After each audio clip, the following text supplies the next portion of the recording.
फणीश्वर नाथ रेणु जी का जन्म कब हुआ? फणीश्वर नाथ रेणु जी का जन्म कब हुआ?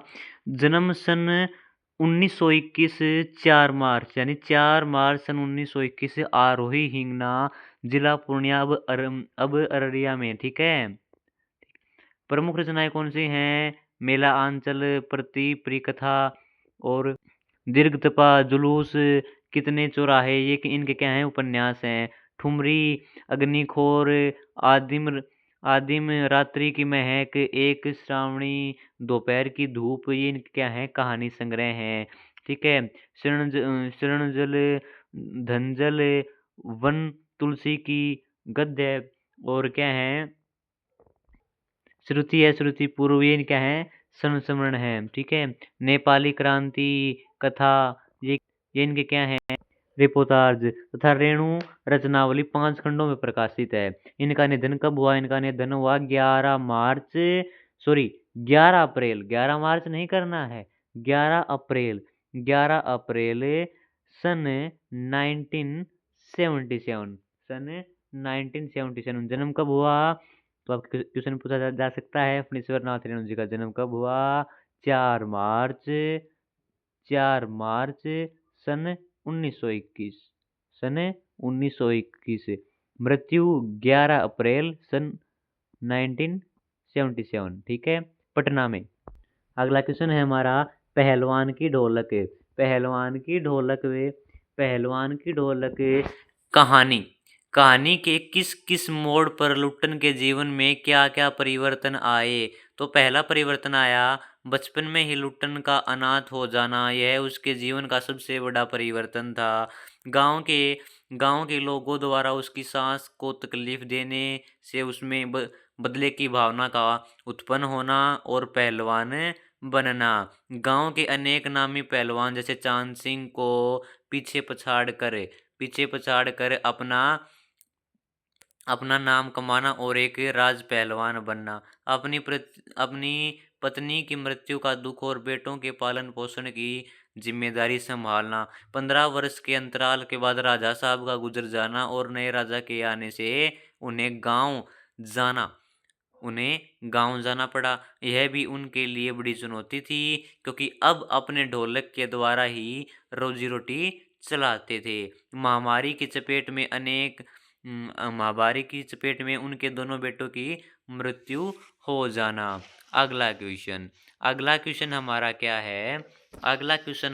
देखिए, अगला क्वेश्चन हमारा है, लुट्टन पहलवान ने ऐसा क्यों कहा होगा कि मेरा गुरु कोई पहलवान नहीं, यही ढोलक है। लुट्टन ने पहलवानी कभी किसी गुरु से नहीं सीखी, क्योंकि उसे कभी जरूरत नहीं पड़ी। वह ढोलक की थाप सुनते ही जोश में भर जाता था, और जैसे जैसे ढोलक बजती वह भी वैसे ही दांव पेच लगाता था, मानो लगातार ढोलक उसे सिखा रही हो। तभी उसने कहा होगा कि मेरा गुरु कोई पहलवान नहीं, यही ढोलक है। अगला क्वेश्चन है, गांव में महामारी फैलने और अपने बेटों के देहांत के बावजूद लुट्टन पहलवान ढोल क्यों बजाता रहा? गांव के सभी सॉरी गांव के सूखे गांव के सूखे और महामारी के कारण चारों ओर निराशा फैली हुई थी। पहलवान नहीं चाहता था कि गांव में कोई भी अपने सगे संबंधी की मृत्यु पर दुखी हो। ढोलक की आवाज सुनकर गांव के लोगों के अंदर उत्साह उत्पन्न हुआ, वह जागृत हुए। वास्तव में पहलवान की ढोलक ने गांव वालों को जीने का मतलब सिखाया। इससे बेटों की अकाल मृत्यु का दुख भी कम हो गया। इसलिए पहलवान ढोलक बजाता रहा। गांव की गांव गांव में क्या हुआ? ढोलक की आवाज ढोलक की आवाज का पूरे गांव पर क्या असर होता था? तो महामारी को झेलते हुए ग्रामीण लोगों पर ढोलक कुछ इस प्रकार असर छोड़ती थी। वह गांव में अर्धमृत औषधि उपचार, पित्त विहीन प्राणियों में संजीवनी शक्ति भर देती थी। बूढ़े, बच्चे, जवानों की शक्तिहीन आंखों के आगे दंगल का दृश्य नाचने लगता था। भले ही ढोलक में बुखार हटाने का कोई कोई गुण न था और ना ही महामारी का सर्वनाश करने का, लेकिन मरते हुए प्राणियों को आँख मूंदते समय कोई तकलीफ़ें नहीं होती थी। वो मृत्यु से भी नहीं डरते थे। अगला क्वेश्चन अगला क्वेश्चन है, महामारी फैलने के बाद गाँव में सूर्योदय और सूर्यास्त के दृश्य में क्या अंतर होता था? महामारी फैलने के बाद गाँव में सूर्योदय और सूर्यास्त के दृश्य में बहुत अंतर था।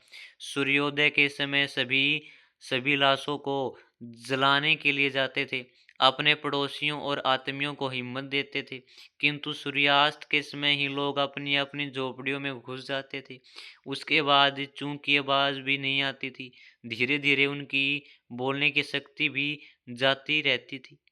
पास में दम तोड़ते पुत्र को अंतिम बार बेटा कहकर पुकारने की भी हिम्मत माताओं में नहीं होती थी।